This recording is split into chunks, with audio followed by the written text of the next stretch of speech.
started videos for Journalism 101, Critical Analysis of the Mass Media. I'm your course instructor, Dr. Paul Trout. This second video has more meat and potatoes. It's more nitty-gritty. And again, if you haven't pulled down the syllabus and you haven't looked at the semester critical dates, and you haven't looked at or printed a version of this PowerPoint presentation in the document provided, you might want to hit pause and do so, because I'm going to work fairly rapidly, but in the process, lay out the entire landscape for the course. So let's move on in here. I need you to check out this course right now or after you watch this lecture. You're going to notice that there are parts that are open and parts that aren't at this point, but you should see that's a fairly logical layout and presentation in terms of syllabus, weekly course modules, support documents for exams, and then a link that actually takes you to those exams that open up every 3 weeks or so. You also, in this class, need to get into the habit of looking for email from me every Monday. I send a Monday memo religiously telling students what they need to do in the class this week. I get more positive feedback on this tool that I provide students than any other component part of the course. So folks, just get into the habit of checking into this class on Monday mornings and reading the Monday memo and then doing what I tell you to do, and you'll do just fine. I've already mentioned that some links are active, some aren't. We obviously don't provide you with discussion tools yet, because we won't talk about discussions until the 8th or 9th week in the semester. I've talked about this already. Syllabus. This course syllabus is long and detailed for a reason, because I'm organized, and I believe in putting everything in print for those of you who still prefer print in terms of learning information. So read it thoroughly, please. Employ that critical dates document. Chunk it into your smartphone's calendar. Have it give you announcements and pop-up information. There's no excuse for missing deadlines in this class, because I provide you with all these alternative tools and ways for getting into that information. If you'll note in the website, there is a weekly module, and each one of those modules, if you click on week 3, for example, at the beginning of week 3, it will reinforce what I've already said in the Monday memo for week 3, and it'll lay out the specific things you need to do. Typically, that involves watching a video that I've recorded. Typically, that involves reading a chapter. And then typically that involves doing a practice non-graded quiz that is just basically an internal self-assessment tool that you use within the reading of that chapter in order to make sure that you're doing well. There's also another tool that you can use, and I'll talk about that in a moment. Okay, the textbook for this course. We are using Pavlik McIntosh's Converging Media, a new introduction to mass communication. This is published by the Oxford University Press. We're going to use this book for a couple of semesters, so all testing is based on this particular text. We recommend that you buy this text. There's no way you can be successful in this class if you don't. There are 3 kinds of activities in the course. There are weekly activities, spelled out in those modules that you find at the website. There are every 3-week activities, most notably examinations on Fridays. And there's a first and second half of the semester where we're doing different things. So let's explore this a little bit more thoroughly. Every week, I assign you a chapter video to watch. I have an assigned chapter or 2 for readings. And there's a self-administered media quiz found in each chapter with answer keys at the back of that chapter that help you kind of discover whether you're doing well or not. There's no structure to these. It's all self-administered.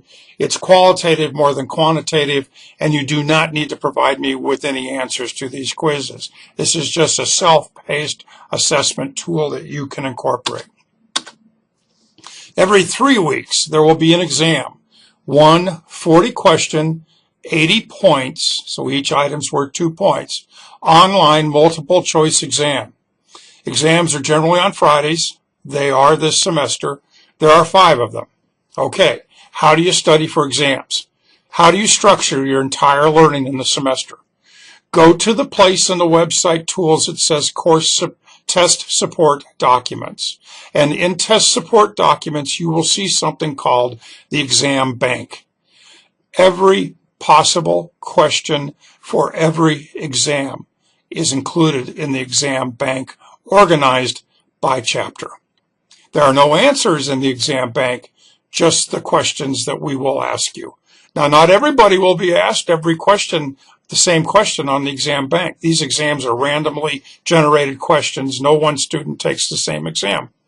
But if you prepare your studies for the week based on the chapter assigned to you and use the exam bank, while you read and take notes, you can answer every one of the questions that you might be asked on the exam. I strongly encourage that you use the exam bank. I strongly encourage that you communicate the existence of the exam bank to some people in the class who are quite surprised to learn that this tool exists 2 or 3 tests into the semester. Ridiculous. There are no makeup exams provided in this class. None. Nada. Niched. There's no reason for makeup exams given the extended schedule on Fridays for when exams are open. They open at 6 and they close at midnight. I strongly encourage you to take them during daytime hours when professors might be monitoring the exam and can help bail you out of situations. But obviously, we do not monitor every 18 hours this exam is open. Also, the online nature of examinations in this class means you can take this even if you are in Timbuktu, halfway around the world, because guess what? You can get internet access there as well. Testing and your cumulative scores on exams represent approximately 2/3 of the semester's evaluation. So obviously, they're important. First half of the semester activities. The first thing you can do right now is take the writing skills exercise. Go into that part of the course where it's discussed, and then click on it and take it after you've done some preparation. You need to complete and submit the writing skills exercise to me no later than the end of the 3rd week of the semester. This is a brush-up tool, an interactive, non-graded, but required, that fine-tunes your writing just in time for you to actually go forth and do the writing assignment from me in the semester. If we don't have a writing skills exercise from you, you're going to be locked out of being able to submit the graded essay that's due within 7 weeks in the semester. All right, so pass the word to friends and neighbors. No writing skills from you, no graded essay from you, and you're already tanking this semester. We also, the written assignment is a 100-point, 250 to 500 word essay submitted online due at the end of the 5th week in the semester. That assignment is already ready for you to read and understand and ask me questions about if you go to the writing documents or writing assignments part of the web class. So orientation, evaluation documents are now available. Go ahead and see the assignments tool at the home page. We never accept late work in the semester. The system won't allow it. Web Campus will lock you out. And besides, this is a profession, folks, where deadlines still matter. You do not get to call the shots on when you will submit an article for publication if you're writing for the news, for example. We want people to get into that habit very early in this class.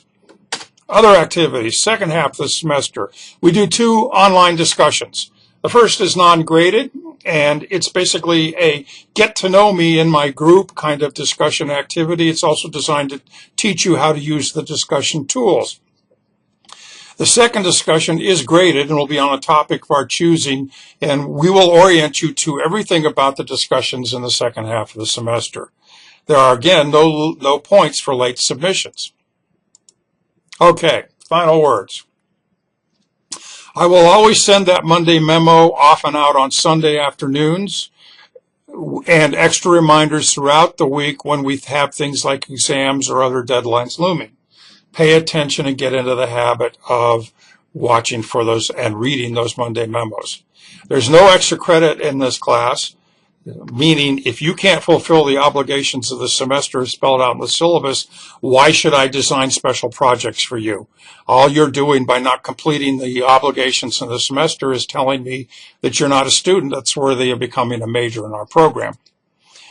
Legitimate, provable emergencies do pop up, folks. There are deaths of immediate family members in large classes, unfortunately, and they're easily documented through websites or mortuaries and other sources. Legitimate sicknesses do pop up. in terms of immediate family members, and these are also documentable, or on your own part, these are also documentable in terms of receipts from hospitals or quick care centers and that kind of thing. I'm willing to pay attention to those kinds of things, but make sure that you're responsible on your end in terms of documenting those processes. Plagiarism is representing someone else's work as your own, like submitting a paper that we've actually graded in previous semesters and representing it as your own work this semester. Guess what, folks? There are tools that snag and catch all that stuff these days. So just make sure you don't plagiarize and that all the work that you write is all the work that you submit as writing is your own writing. Don't even try. So brush up on UNLV policies regarding student conduct. The list is available at UNLV's main website. You are obliged to adhere to the Student Code of Conduct, having matriculated as an undergraduate student at this university. So check the rules and regulations. Final words. How to contact me. Here are my phone numbers on campus, 895-3647 or extension 53647 if you're already on campus. Email, use the Web Campus email tool. Do not use my outside Lotus Notes email account, or you're going to get lost in the rush that's the 50 or 60 emails that I have to respond to on a daily basis. I have a very good reputation in this class responding to students regularly and quickly and providing you with immediate turnaround often in terms of your inquiries. I really try to do that for you, but the only way I can do that is to make sure that you're emailing me through Web Campus. I check this site regularly throughout the day when I'm teaching. So see the syllabus for more details.